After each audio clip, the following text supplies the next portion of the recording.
Hi, I'm Sarah. Today, I'm going to read you the story of Claire, which is titled like this. My sister accidentally sent me an audio message meant for her husband. What I heard about me made me leave the next morning with a plan that turned her life upside down. 6 months later, she said, I've lost everything. My answer, well, let's go. My name is Claire and I'm 42 years old. A year ago, my life changed completely. My husband, Marcus, and I were driving home from dinner when a truck ran a red light and hit us. Marcus died at the scene. I survived, but I was left disabled. For months, I was in a wheelchair, unable to walk. Then, slowly, with physical therapy, I started walking again, but I needed a cane. I still need it now.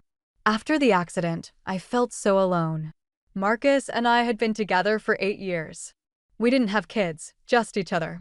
When he died, I felt like half of me was gone. The house we bought together felt empty and cold without him. That's when my younger sister, Peyton, came to visit me in the hospital. She's 35, 7 years younger than me. She came with her husband, David. They both looked so concerned and caring. The doctor told us, "You're going to need help at home," Peyton said, holding my hand. "You can't do everything by yourself right now. We want to move in with you," David added. "We can help you around the house until you're better." I was so grateful. I was scared of being alone in that big house, struggling to do basic things. So I said yes. They moved in 2 weeks after I got home from the hospital.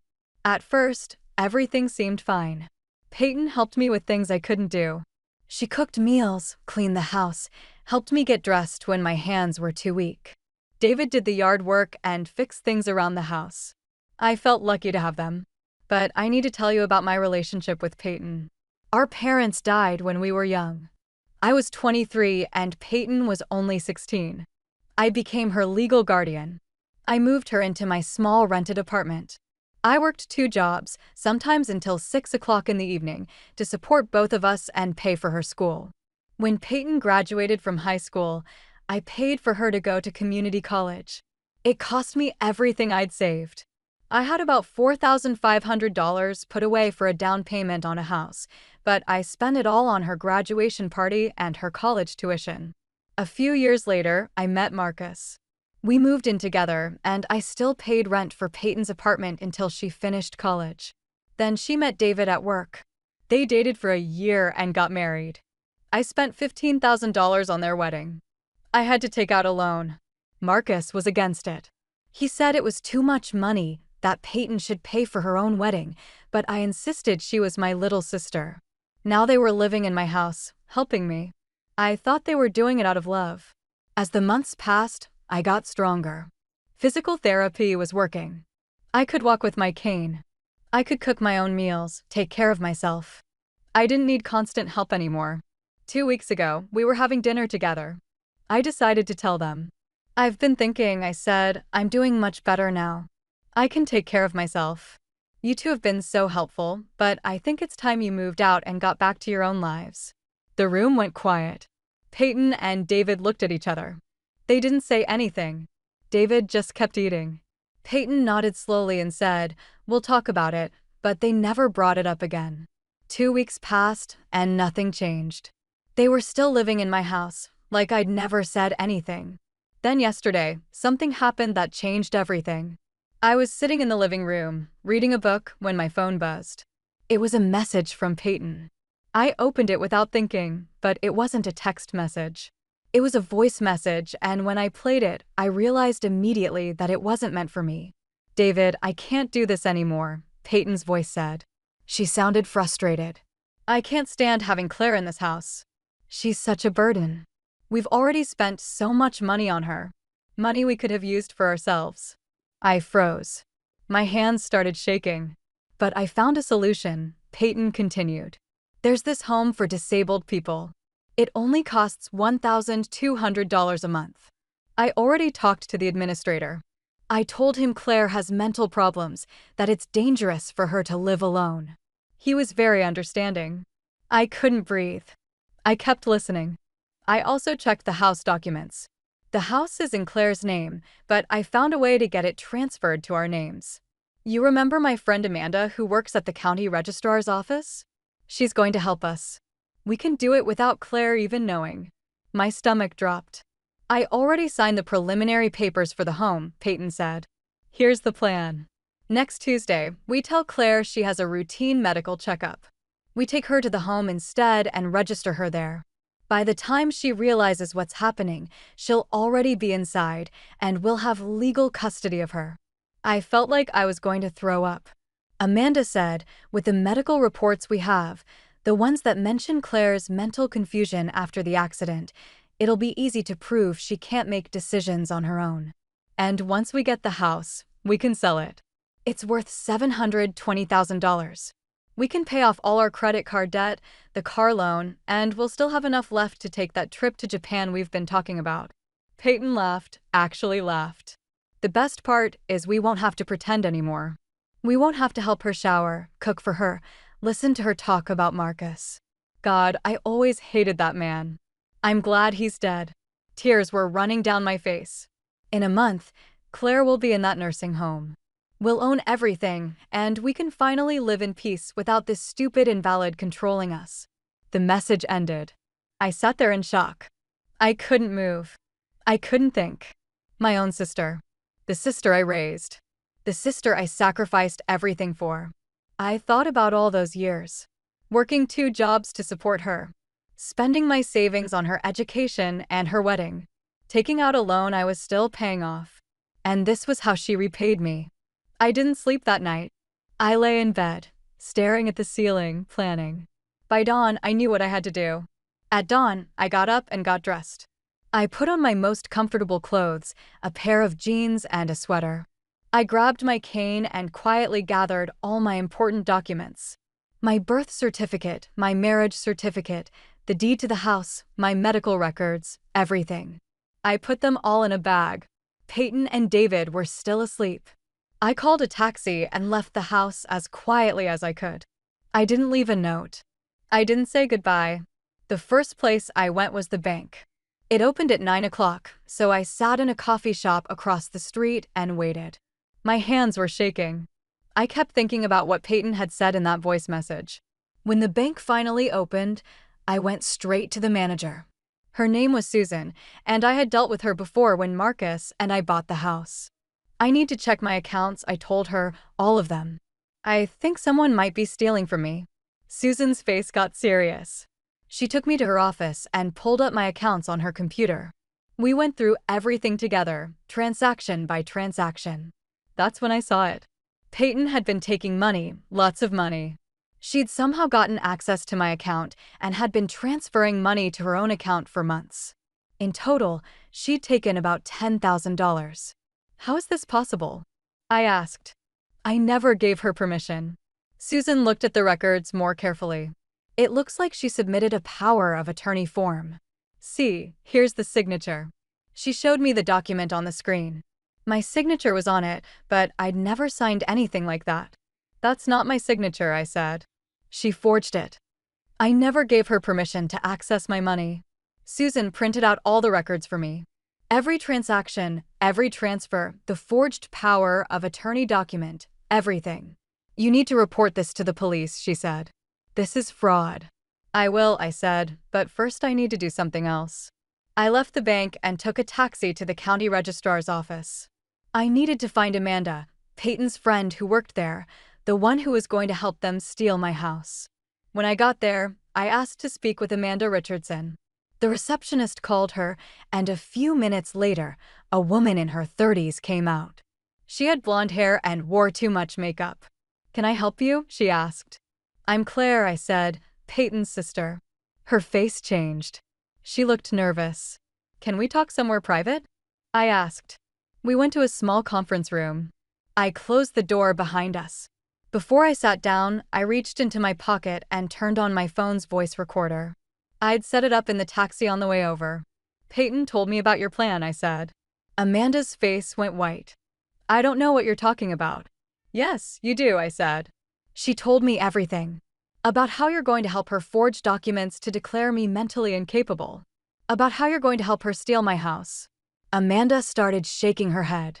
No, I never said I'd do that. I mean, Peyton asked me some questions about the process, but I never agreed to anything illegal. So, you did talk to her about it? I said. Well, yes, but just hypothetically, Amanda said. She was sweating now. She said you were sick and she was worried about you. She asked what the legal process would be if someone needed to take over for a family member who couldn't make decisions anymore. And what did you tell her? I asked. Amanda looked down at the table. I told her that with the right medical documentation showing mental incapacity, she could petition the court for guardianship.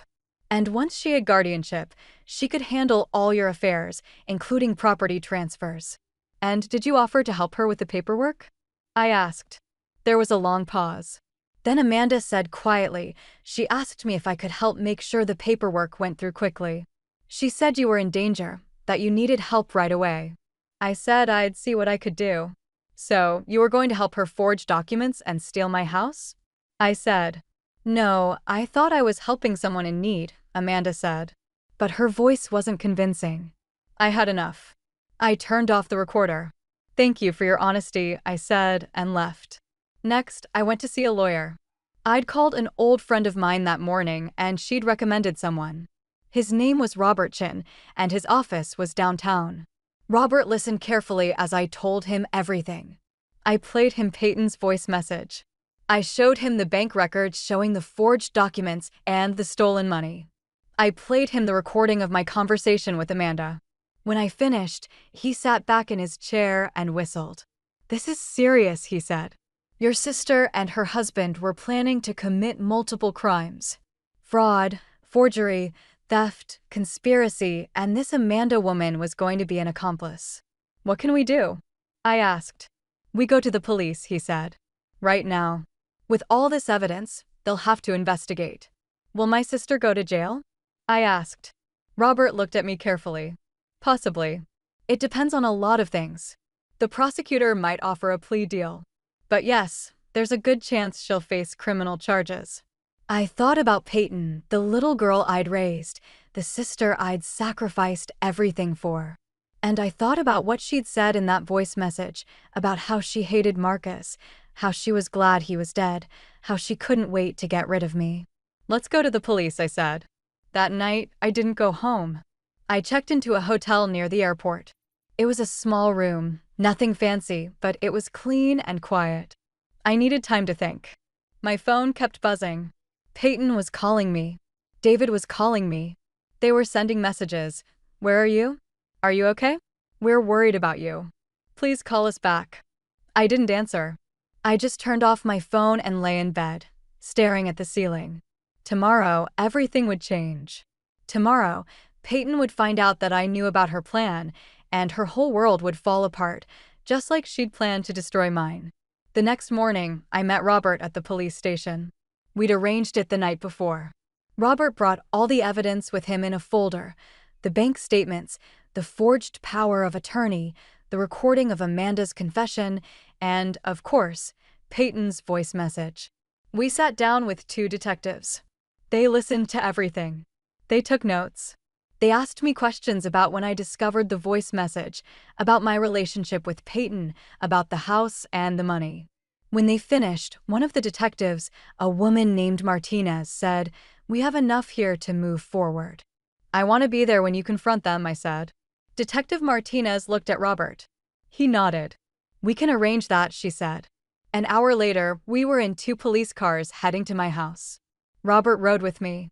My hands were shaking the whole way. I kept thinking about what Peyton's face would look like when she realized I knew everything. We pulled up to the house at about 11 in the morning. Peyton's car was in the driveway. So was David's. They were home. I walked up to the door with my cane. Robert was beside me. The two detectives were behind us. I unlocked the door and walked in. Peyton was in the kitchen.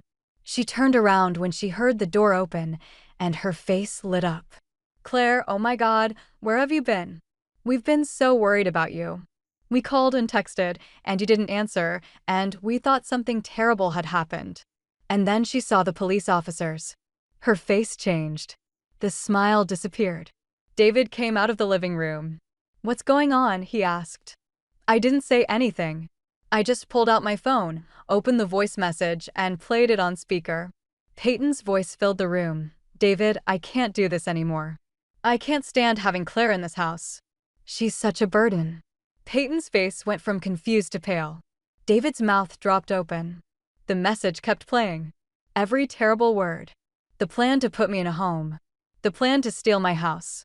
The comment about hating Marcus. Everything. When it finished, the room was completely silent. I didn't mean, Peyton started. Don't, I said. My voice was cold. Don't lie to me anymore. Robert stepped forward. He opened his folder and pulled out the bank statements. We also have evidence that you forged documents to steal money from your sister's bank account, he said. Over the past several months, you've taken approximately $10,000 without her permission. He pulled out another document. We also have a recorded confession from Amanda Richardson at the county registrar's office, admitting that she discussed helping you fraudulently obtain guardianship over your sister and transfer property ownership. He pulled out one more paper. And we have a receipt showing you paid for a place at a home for disabled individuals, booking it under your sister's name without her knowledge or consent. Peyton started crying. Claire, please, you don't understand. We were trying to help you. You need care. I need you to stop lying, I said. Detective Martinez stepped forward. Peyton Morrison, David Morrison, you're both under arrest for fraud, forgery, theft, and conspiracy to commit theft. No, please, Peyton sobbed. Claire, I'm your sister. I made a mistake. Please don't do this. David just stood there in shock. He didn't say anything. The other detective read them their rights and put handcuffs on both of them. Peyton was crying so hard she could barely stand. David's face was blank, like he couldn't believe what was happening. The trial took a few months to organize.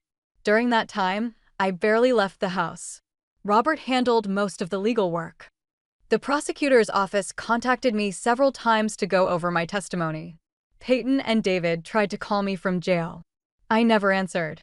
They sent letters. I threw them away without reading them. Finally, the trial date arrived. But the day before we were supposed to go to court, Robert called me. They want to make a deal, he said. They'll plead guilty to all charges. In exchange, the prosecutor will recommend suspended sentences instead of jail time. 6 months suspended for each of them, and the same for Amanda. What does that mean? I asked. It means they'll be on probation for 6 months. If they stay out of trouble during that time, they won't go to jail, but they'll have criminal records.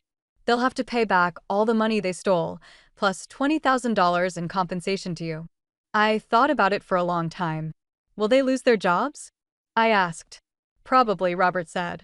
Most employers don't want to keep people with fraud convictions. Okay, I said. Tell them I accept the deal. The deal went through. Peyton, David, and Amanda all pleaded guilty.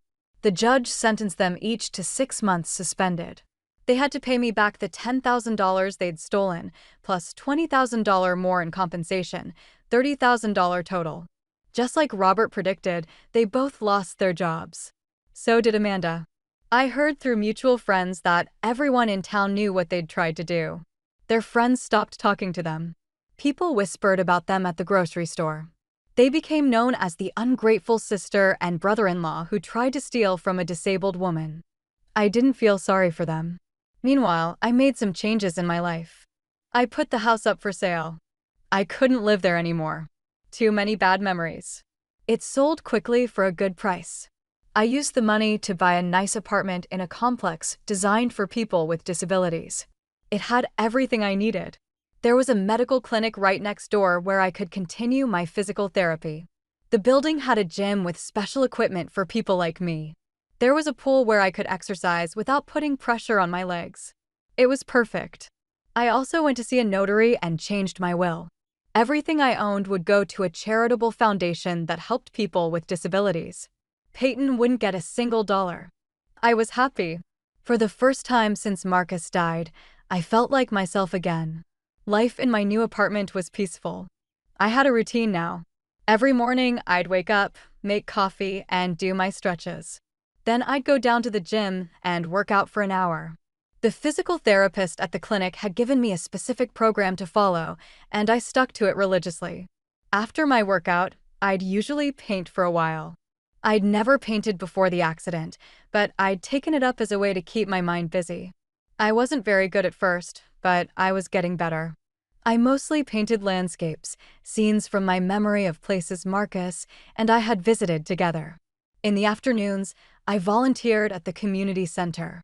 I helped other people who were recovering from injuries or learning to live with disabilities. It felt good to help people, to use my experience for something positive. I hadn't heard from Peyton or David in all those months. Not since the trial. I didn't know where they were living or what they were doing. I didn't want to know.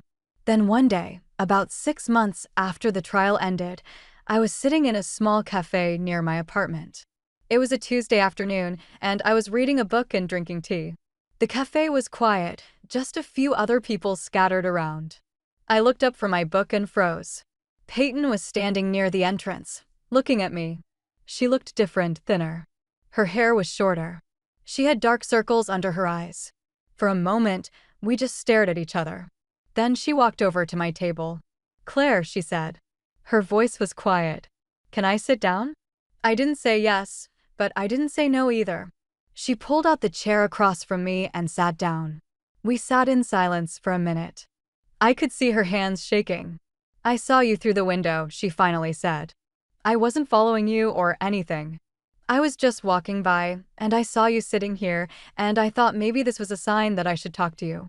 I didn't respond. I just looked at her.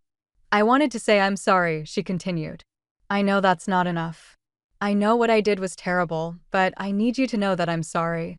"Okay," I said. My voice sounded flat, even to me. "I've lost everything," Peyton said. Tears started running down her face. "David and I lost our jobs. We lost our apartment. Everyone we know won't talk to us anymore. We had to move 2 hours away just to get away from people who knew what we did. I work at a gas station now. David works at a warehouse. We can barely pay our bills." I took a sip of my tea and waited. "I know I deserve it," she said. "I know what I did was unforgivable. I was greedy and selfish and cruel. I said terrible things about you and about Marcus. I tried to steal from you after everything you did for me." She wiped her eyes with her sleeve. "I think about it every day," she said. "About how you raised me after Mom and Dad died. How you worked 2 jobs to pay for my school. How you paid for my wedding. How you always helped me whenever I needed anything. And I repaid you by trying to put you in a home and steal your house." I still didn't say anything. "I don't expect you to forgive me," Peyton said. "I just wanted you to know that I'm sorry, that I regret what I did, that I wish I could take it all back." I put my book down and looked at her directly. "Do you remember what you said in that voice message?" I asked.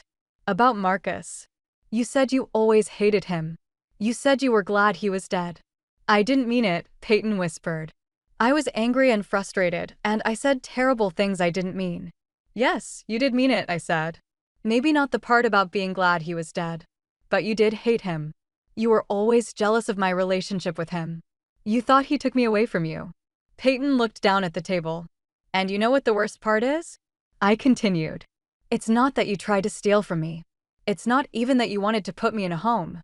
It's that you were willing to do all of that after I spent my whole adult life taking care of you. I gave up everything for you, Peyton. And you couldn't even pretend to care about me for 1 more year." "I know," Peyton sobbed. "I know, and I'm so sorry." I finished my tea and stood up. I picked up my cane. "I forgive you," I said. Peyton looked up at me, hope in her eyes. "But I won't forget what you planned to do to me," I continued. "And I don't want to see you again ever. Claire, please." "I mean it, Peyton," I said. "I forgive you for what you did. I'm not going to spend the rest of my life being angry about it. But forgiveness doesn't mean I have to have you in my life. You made your choices. Now you have to live with the consequences." I turned and walked out of the cafe. I heard Peyton crying behind me, but I didn't look back. That was 6 months ago. I haven't seen or heard from Peyton since. I don't know what she's doing now. I don't know if she and David are still together. I don't know where they're living or how they're doing. And honestly, I don't care. My life is good now. Better than it's been in a long time. I'm walking without my cane most days now. I only use it when I'm tired or when I'm going to be on my feet for a long time. The physical therapy worked. I'm not completely back to normal, but I'm close. I've made new friends at the community center, people who understand what it's like to recover from trauma, to rebuild your life after everything falls apart. We support each other. We celebrate each other's victories, no matter how small. I'm still painting. I'm actually getting pretty good at it. I sold a few paintings at a local art fair last month. Nothing major, just enough to feel proud of myself. I still miss Marcus every day. I think I always will. But the grief isn't as sharp anymore. Now, when I think about him, I mostly remember the good times, the trips we took together, the quiet evenings at home, the way he made me laugh. As for my family, I don't have one anymore.